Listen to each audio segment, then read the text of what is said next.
Please watch this video of Vivek absolutely destroying the media. Here we go. You didn't say that you condemn white supremacy, though. I'm not going to recite some catechism for you. I'm against vicious racial discrimination in this country. So I'm not pledging allegiance to your new religion of modern wokeism, which absolutely fits the test. I'm not going to bend the knee to your religion. I'm sorry. I'm not asking you to bend the knee to mine, and I'm not going to bend the knee to yours. But do I condemn vicious racial discrimination? Yes, I do. Am I going to play your silly game of gotcha? No, I'm not. And frankly, this is why people have lost trust. And I know you're going to go print the headline tomorrow. I already know this. We already know how your game works. Vivek Ramaswamy refuses to condemn white supremacy because you asked a stupid question. The reality is, I condemn vicious racial discrimination in this country, but the kind of vicious and systematic racial discrimination we see today is discrimination on the basis of race in a very different direction. You want to know what the best way is to end discrimination on the basis of race? Stop discriminating on the basis of race. Do that, and we're going to move this country forward. And I don't care whether you're black or white or brown or anything in between.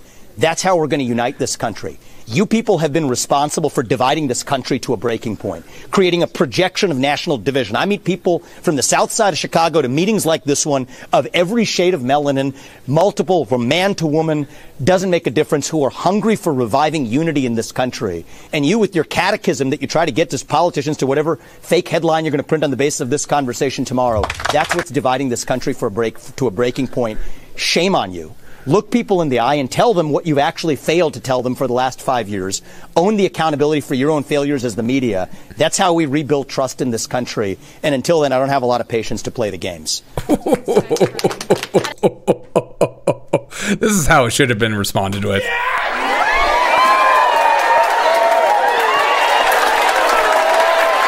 Oh my God. Every time this dude talks, I'm like, I'm voting for him.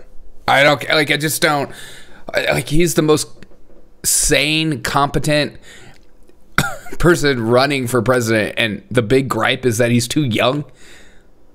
What?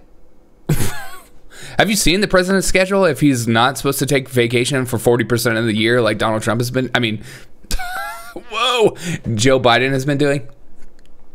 Like this guy. If he doesn't get a job as like VP or press secretary, I'm going to lose my freaking mind, because this is the future. This kind of relaxed in the pocket, ready to take these insane questions, doesn't even give them a second of his time and just bodies them in front of everybody. This clip should be everywhere. This clip should be played. This should be your morning devotion when you wake up in the morning, and just excited to take on what the media is doing to some candidates and lying about people.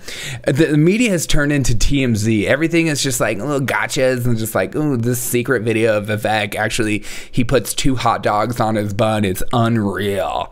Who eats 2 hot dogs on their bun? Must be a serial killer. Like, this is amazing. Let this man cook.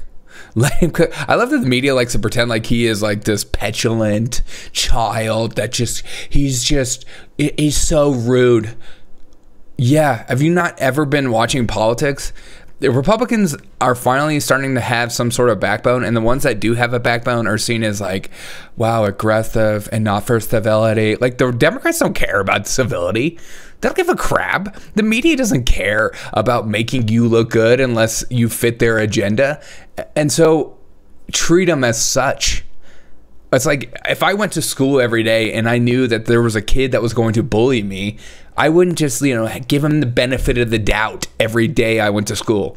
I would handle him like this. Or run for my freaking life, because he's too big and he has friends and his brother is bigger than me, and I don't have an older brother, and I will get my butt handed to. So what I'm saying is, this is how they should be treated. Ron DeSantis does a pretty good job of it, but he doesn't, when his voice comes out of his mouth, it doesn't have that boom what Vivek has, and that's his biggest problem. That's always been his biggest problem. And it's being around, like, it's not strong enough. This guy, when he talks, people will listen, and it's powerful. Or, he's so petulant and a child, and he's not for civility, and we need to go back to the Republican Party of Nikki Haley and Mitch McConnell and Mitt Romney, the real Republicans. These new Republicans, these white-wing white supremacists need to be stopped at all costs. Shout out to Vivek. Give Vivek the credit he's due and stop pretending like he isn't a serious candidate. Have a wonderful day. Cheers.